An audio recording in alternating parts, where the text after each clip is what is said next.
Good MC दोस्तों, आप सभी का हमारे एपिसोड 3 में बहुत बहुत स्वागत है। तो माय डियर फ्रेंड्स, आज हम जिस पार्ट का अध्ययन करने वाले हैं उसका शीर्षक है आप भी अमीर बन सकते हैं, अमीर बनने के नियम अपनाकर। तो चलिए गहराई से समझते हैं। आप भी अमीर बन सकते हैं।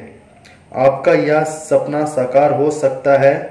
कठिन है लेकिन असंभव नहीं। हर पत्थरों में मूर्ति विद्यमान होती है, सिर्फ उन्हें तराशने की आवश्यकता होती है, यानी अनावश्यक पत्थरों को हटाना होता है। अगर आप अमीर बनना चाहते हैं तो अभी से अथक प्रयासों में जुट जाएं। सिर्फ सपनों के सहारे जिंदा मत रहें, खोखले विचारों से संसार में ना जिएं, क्योंकि बंद आंखों से देखे गए सपने एक बिस्तर के गुलाम होते हैं जो आपके जागने के बाद आपको आपकी हकीकत में दोबारा ले आते हैं। दोस्तों, सपने वो देखो जो आपको सोने ना दे, तब तक चैन ना आने दे जब तक आपको मंजिल ना मिल जाए। अगर इंसान अमीरी को अपना लक्ष्य बना ले और उसे हासिल करने के लिए कठोर परिश्रम और सच्ची लगन का सहारा ले ले तो उसे अमीरी का सुख हासिल करने से संसार में कोई नहीं रोक सकता। कोई रुकावट उसकी राह नहीं भेज सकती। परमात्मा ने हक सबको दिया है बराबर, कुछ एक का यह अधिकार नहीं। अमीरी का सुख सभी कर सकते हैं हासिल, किसी एक का संसार नहीं। कहते हैं कि जहाँ चाह होती है वहाँ राह मिल ही जाती है। आप जैसे सोच अपनाएंगे वैसा ही फल पाएंगे। अगर सोच लिया है कि आपको अमीर बनना है तो इस काम में अपनी पूरी शक्ति लगा दें। मनुष्य में शक्ति की कमी नहीं होती, संकल्प की कमी होती है। अगर आप अपनी इच्छा पूर्ति का संकल्प लेते हैं और दृढ़ निश्चय और सच्ची लगन से के साथ परिश्रम करते हैं तो आप अपनी कामना अवश्य पूरी कर सकते हैं। आप गरीबी का दामन छोड़कर अमीरी का सुख हासिल कर सकते हैं। ईश्वर ने किसी के साथ पक्षपात नहीं किया। यह संसार ईश्वर की एक खुली किताब है जिसे हर कोई अपने हिसाब से पढ़ सकता है। हर पन्ने पर सफलताओं के लेख लिख सकता है। आप भी अमीर बन सकते हैं। आप में है इतना दम, मेहनत करें, आगे बढ़े, आप किसी से नहीं है कम। एक गांव में मंदिर के बाहर पीपल के पेड़ के नीचे एक हिस्ट पुस्ट आदमी सोया रहता था। किसी ने कभी भी उसे कोई काम धंधा करते नहीं देखा था। निठल्ला था, बस मंदिर से जो कुछ मिल जाता वही खाकर गुजारा कर लिया करता था। एक दिन किसी ने उसको जाकर पूछा, भाई, मैं जब भी इस मंदिर में आता हूँ आपको यहाँ सोया हुआ पाता हूँ, आप कोई काम धंधा नहीं करते? उस निठल्ले ने बात खत्म करने के लिए छोटा सा उत्तर दिया, नहीं, बेकार हूँ। क्यों भाई, कुछ तो काम करना चाहिए। काम करने से क्या होगा? निठल्ला अब उठकर बैठ गया। भाई, काम करोगे, 4 पैसे कमाओगे, धीरे धीरे पैसे जोड़कर कोई बड़ा धंधा कर लेना, जैसे कोई दुकान खोल लेना।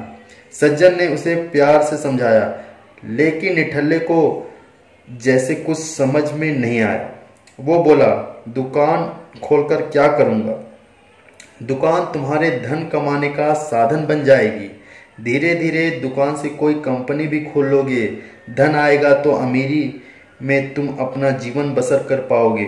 फिर तुम निश्चिंत होकर आराम से सोना। इस पर निठल्ला तपाक से बोला, अरे भाई, मैं अभी भी तो आराम से ही तो सो रहा था। जाओ, मुझे परेशान मत करो। इतने झंझट उठाकर भी अगर आराम करना है तो मैं अब भी वही कर रहा हूँ। सज्जन चुपचाप उठकर चला गया और निठल्ला फिर चादर तानकर सो गया।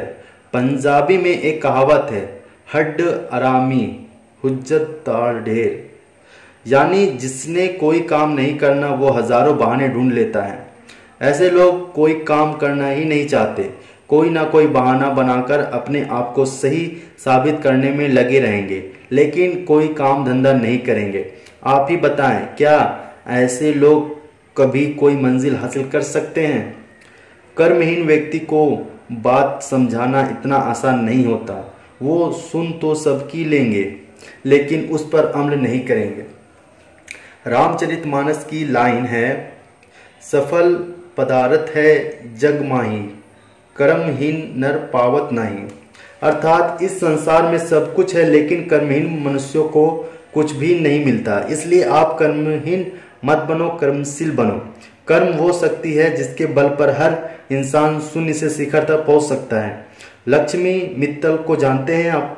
लक्ष्मी मित्तल राजस्थान के रेगिस्तानी इलाके में एक ऐसे गांव में पैदा हुए जहां बिजली भी नहीं थी, लेकिन अपनी मेहनत और सूझबूझ के बल पर आज उनका नाम दुनिया में धनियों की सूची में 5वें स्थान पर आता है।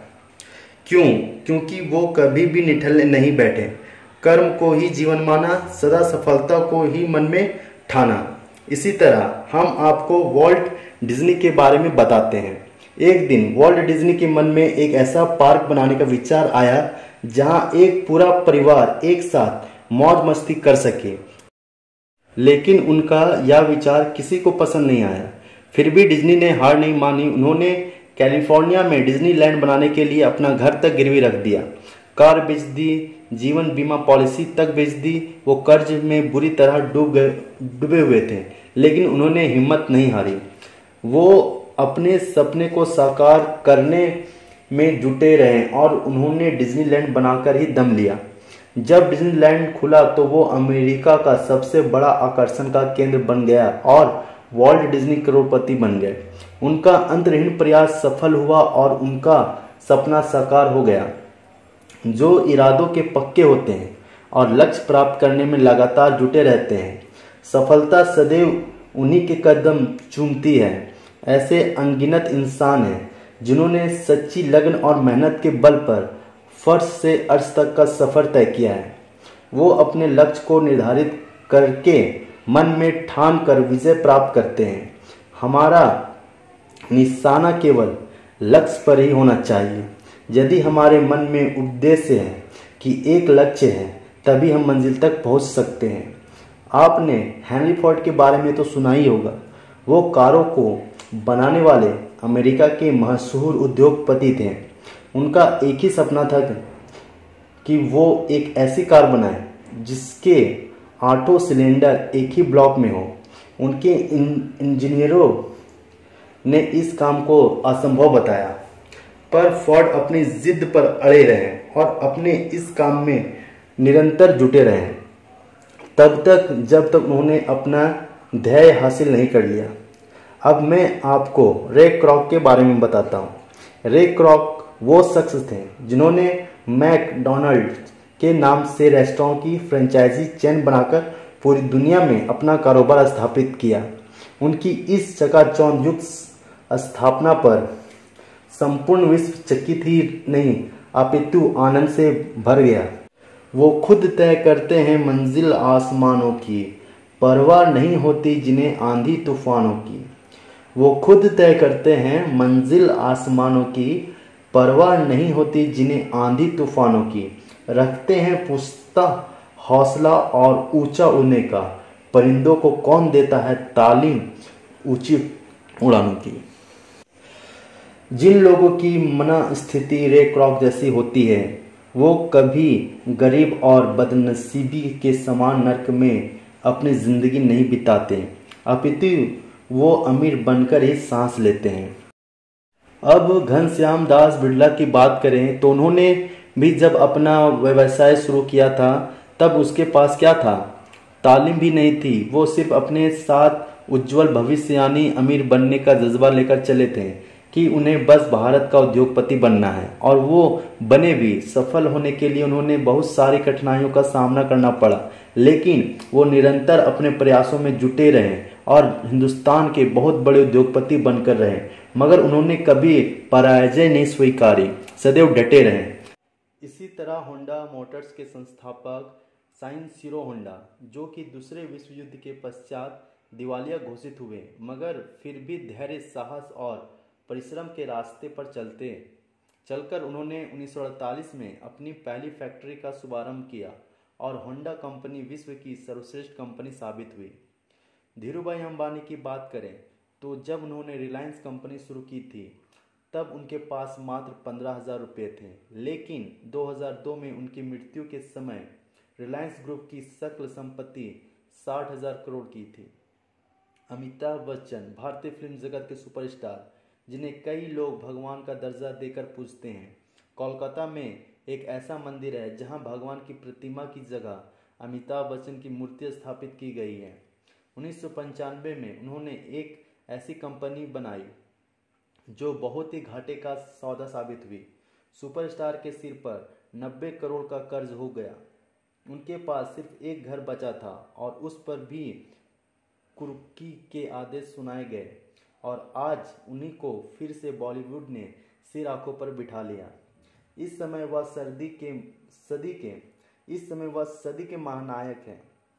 यह सब चमत्कार नहीं, केवल उनकी कड़ी मेहनत और लगन की प्रवृत्ति ने उन्हें कर्ज से मुक्ति दिलाकर फिर अमेरिका सिंहासन प्रदान किया तथा सफलता के शिखर तक पहुंचा दिया। अब हम आपको करसन भाई पटेल के विषय में बताते हैं।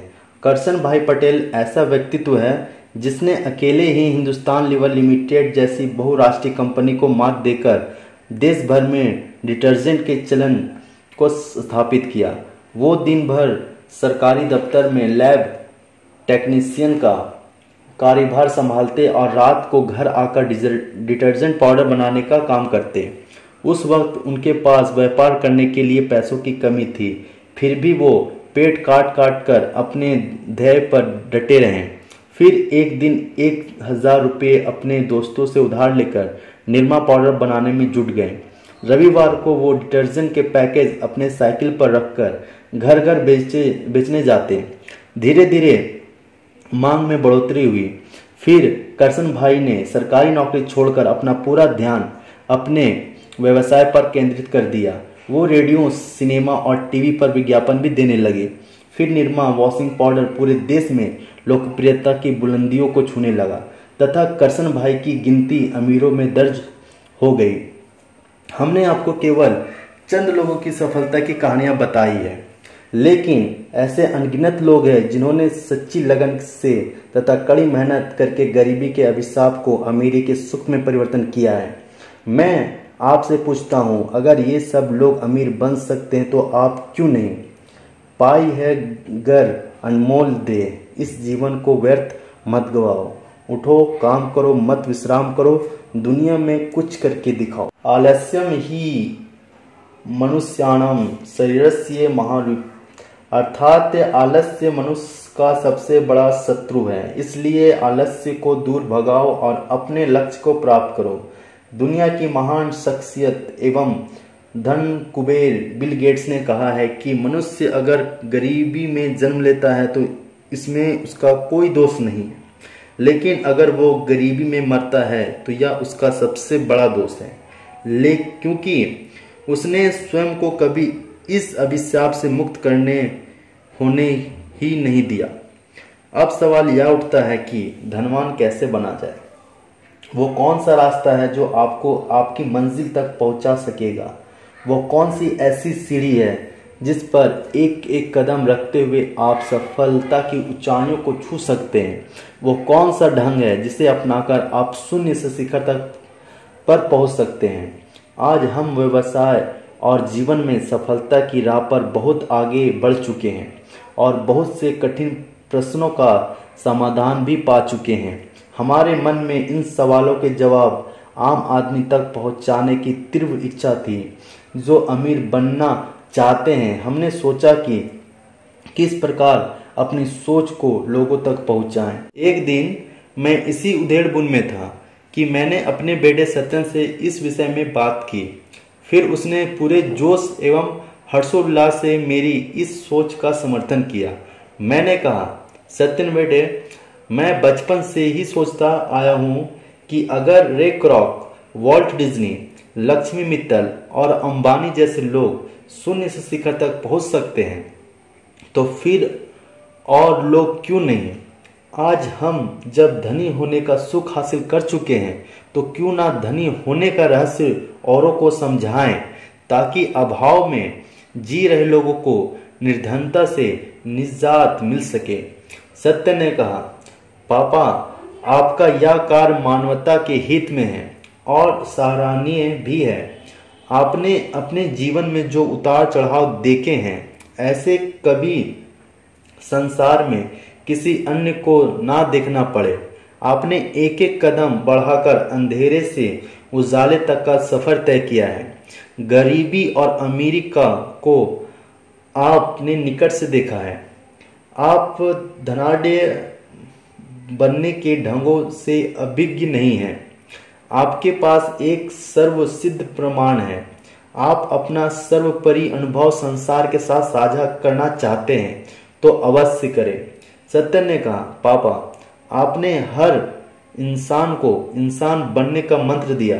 आपने मेहनत, मनोबल, आत्मविश्वास और लगन को मन में धारण कर कर्म किए और लक्ष्य धारक कर्मयोगी कहलाए। आपका मानना है कि जीवन की राह अनगिनत कठिनाइयों व बाधाओं से भरी है, लेकिन अगर आपके पास मजबूत इरादा है तो आप अपना हर कार्य सरलता से कर पाएंगे। आपका आत्मविश्वास ही आपकी योग्यता है।